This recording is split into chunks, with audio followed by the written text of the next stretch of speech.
is your weekly rate update. I am sorry I do not have better news. Last week was rough with interest rates. There's a few reasons.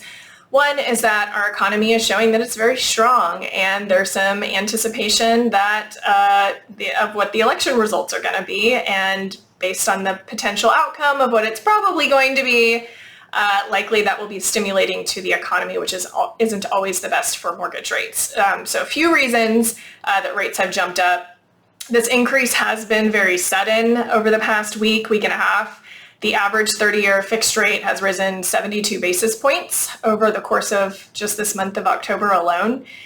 And as a reminder, mortgage rates are only indirectly influenced by the Fed Reserve. So when they do their Fed rate cuts or hikes, it's not a direct impact to mortgage rates, but it does trickle down. So it's something to remember. We've talked about it before. And rates will build in the anticipation of what they expect the Fed to do ahead of any Fed rate cuts or hikes, right? So it's always built in a few weeks ahead of time.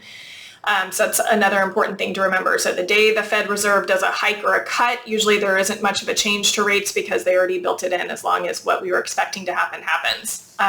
Also, another thing to remember is the better that the U.S. economy does, the worse it is for interest rates, and the less likely it is that the Fed's gonna cut rates as much, or if at all, right? Also, there's the concerns that if they cut too much, inflation's gonna get out of control. So all things to keep in mind, but here's the positive. I always like the silver lining and the positive.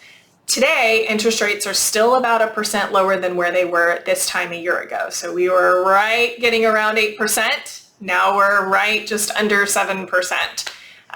So keep that in mind. Stay positive. I'll keep you posted.